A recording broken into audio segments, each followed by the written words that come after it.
નવી નવી રેસીપીઓ જોવા માટે મારી ચેનલ હર્ષા કુકિંગ ગુજરાતીને સબસ્ક્રાઈબ કરો અને લાઈક પણ આપો. હર્ષા કુકિંગ ગુજરાતી ચેનલમાં આપનું સ્વાગત છે. આજે આપણે બનાવીશું વરાળિયા મરચાં. તો ચાલો બનાવીએ આજની રેસીપી, ટેસ્ટી અને મજેદાર હેલ્ધી એવા વરાળિયા મરચાં.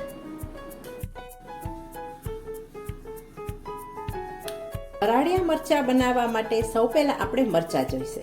અહીં મેં 6 મોડા મરચાં લીધા છે. આ મોટા મરચાં હોય છે અને તીખા નથી હોતા અને થોડા મોટા હોય છે, એથી અંદર આપણે મસાલો ભરી શકીએ. ધોઈ લીધા છે અને સારી રીતે કોરા કરી લીધા છે. હવે આપણે વચ્ચેથી કાપો કરીશું. મરચાંને આપણે ભરવાના છે એટલે આ રીતે આપણે ચીરો કરી લઈશું.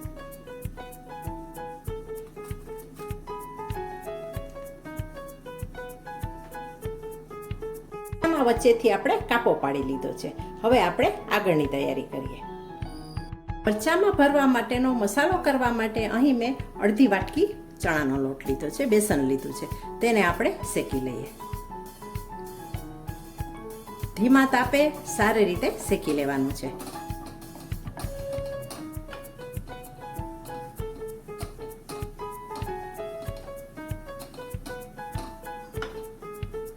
બે મિનિટમાં લોટ શેકાઈ ગયો છે.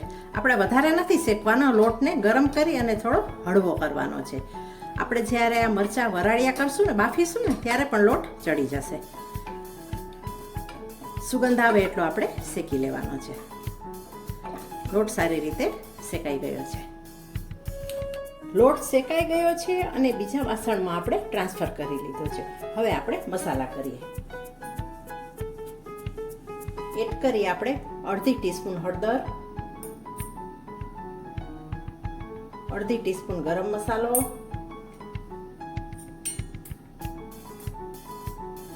2 ટીસ્પૂન ધાણા જીરું પાવડર,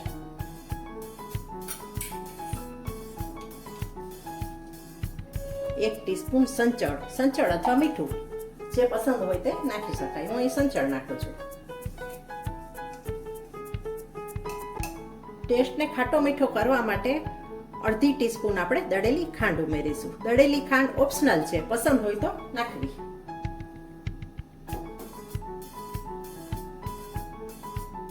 ત્યાર પછી એડ કરીએ આપણે લીંબુનો રસ.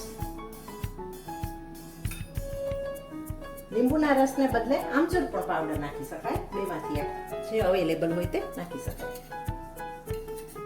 અને ત્યાર પછી આપણે નાખીએ ટેસ્ટને વધારે ફ્લેવરફુલ બનાવવા માટે 1 ટીસ્પૂન વરિયાળી. હવે એડ કરીએ આપણે તેલ.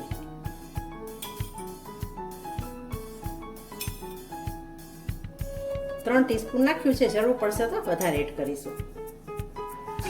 હવે આપણે મિક્સ કરી લઈએ. ચણાના લોટમાં મસાલો નાખ્યા પછી હાથેથી મિક્સ કરી લીધું હતું. ફરીથી મેં 2 ટીસ્પૂન વધારે તેલ ઉમેર્યું છે. એ લોટમાં સારી રીતે તેલ જોઈશે. ટોટલ 5 ટીસ્પૂન આપણે તેલ ઉમેરેલું છે. જો અહીં તમને કોઈ સ્વાદ વધારે ઓછો લાગતો હોય તો તમારી રીતે નાખી દેવાનું. ગળાશ, ખટાશ, તીખાશ, લાલ મરચાંની ભૂકી નથી નાખતા, કારણ કે આપણે મરચાંમાં જ આ બધું ભરવાનું છે અને વરાળિયા મરચાં કરવાના છે. પસંદ હોય તો લાલ મરચાંની ભૂકી પણ નાખી શકાય. આવો મસાલો કરવાનો છે. મરચાંમાં ભરવા માટેનો મસાલો તૈયાર થઈ ગયો છે.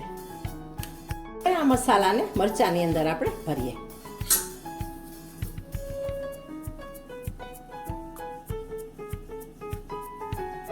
કાપાનો ભાગ ખોલી નાખવાનો છે, એટલે મરચાંને ખોલી નાખવાનું છે અને અંદરથી એકદમ સારી રીતે આપણે દબાવીને ભરી દેવાનું છે.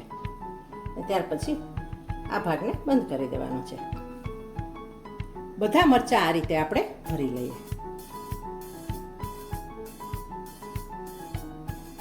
બધા મરચાં મસાલાથી ભરી લીધા છે.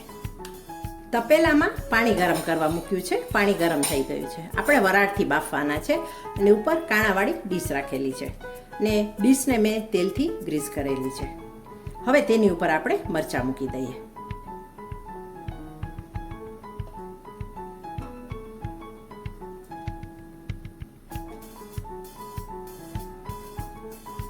અને તેની ઉપર આપણે આ વાસણને ઢાંકી દઈએ. વરાળમાં આપણે બફાવા દઈએ. 5 મિનિટ થઈ છે. હવે આપણે ગેસને બંધ કરી દઈએ અને ખોલીને જોઈ લઈએ.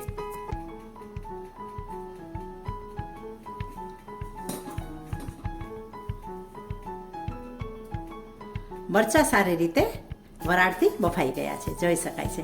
બધા મરચાંનો કલર ચેન્જ થઈ ગયો છે. હવે આપણે આગળની પ્રોસેસ કરીએ. લીધું છે એક નોનસ્ટિક પેન અને તેની અંદર મેં 1 ટીસ્પૂન તેલને ફેલાવી દીધું છે. આ રીતે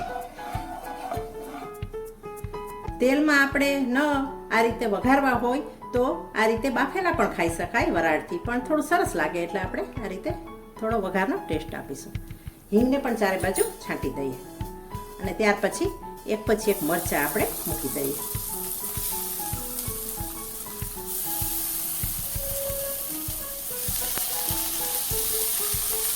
મરચાં મૂક્યા પછી આપણે આ રીતે ફેરવી લઈએ. તેલમાં એકદમ સરસ સંતળાઈ જાય.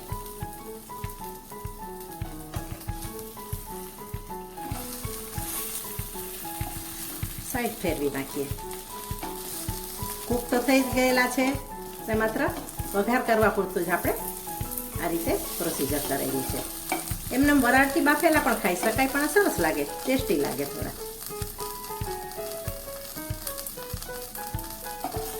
બસ હવે વધારે ન કૂક કરતાં આપણે ગેસને બંધ કરી દઈએ. જુઓ, બંને બાજુ એકદમ સરસ મરચાં તૈયાર થઈ ગયા છે. હવે આપણે સર્વિંગ કરીશું. ખીચડી, કઢી કે દાળ ભાત સાથે ખાવાની મજા પડી જાય તેવા વરાળિયા મરચાં બનીને તૈયાર થઈ ગયા છે. હવે મળીશું નેક્સ્ટ વિડીયોમાં. ત્યાં સુધી રજા આપશો. Thanks for watching.